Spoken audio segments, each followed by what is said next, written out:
I know how hard it is for people to advocate for themselves in regards to housing as well. I do have a pinned post about obviously going to the housing ombudsman, what it can do, and so forth. But I just mean in general before you get there. If you are in like private renting and you have like a specific landlord, then probably not registered with the housing ombudsman as well. The other option is basically to raise the complaint with your landlord, have it in writing as well. Phone calls, yes, you can record them in regards to like, iPhones, they allow you to do so, or other phones as well. They have like devices that can do it, but it's better to do it in writing as well because obviously I'm not sure the legalities in regards to like recording phone conversations. But yeah, when you do have that conversation with your landlord in regards to like in writing, make sure you try to like summarize conversations if the landlord is very adamant to go face to face as well. The only reason I'm saying that is obviously because at some point the landlord may want to just pop up as well, especially if it's a local landlord, if it's a letting agent still in writing. When you do that as well and they haven't sorted out the repairs and you've told them multiple times, the only option I would advise is going to your MP, going to your private renting team for your local council as well, and also raising a complaint with your landlord. And obviously if that isn't resolved in like let's say 8 weeks or so, then you can take it to sometimes the housing ombudsman.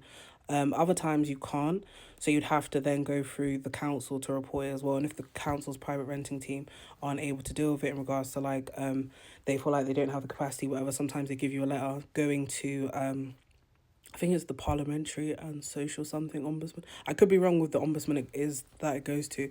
It's either that one or the local care one, whatever, depending on the whatever it is. But there'll be an ombudsman you go to, you provide all the evidence and submit it there basically, and they'll be able to review it from there. The outcomes or remedies that they say that they can provide for you in regards to that as well could be the remedies that you asked for in the beginning. So let's say, for instance, if it's for the landlord to protect the deposit, it could be for repairs, it could be for multiple issues as well. Obviously, if within the council as well, usually what they would do in regards to like having investigation as well, they would get the private renting team and also maybe environmental health, depending on what the issue is as well, to go to the property for an inspection. However, when they do that, they do inform the landlord as well.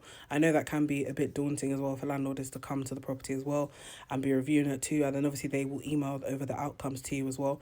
If there are any remedies that they tell your landlord to do as well, that will be given to them in writing, and they'll be very lenient.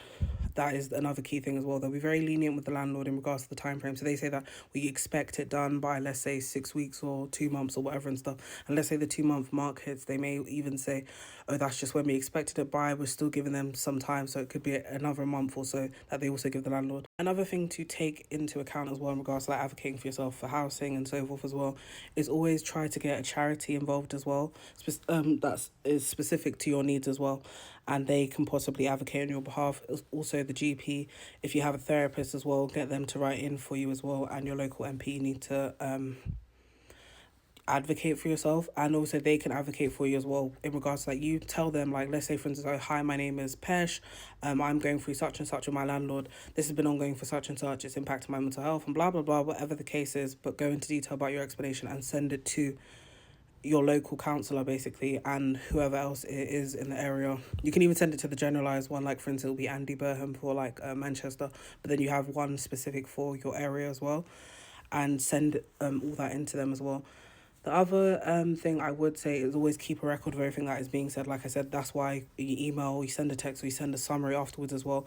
If your landlord is persistent on always getting on a call with you as well, summarize it afterwards, or I would say even decline the call and be like, oh, I'm sorry, I'm busy, could you just text me what is going on, whatever and stuff.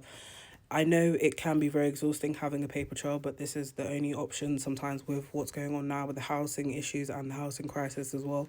But if there's anything I left out, I'll let you know. But also, I have a video that's pinned to my page on my TikTok, which does explain if you aren't in private renting and your landlord, for instance, like I say you're in housing association or council housing, whatever it is and stuff, or social housing.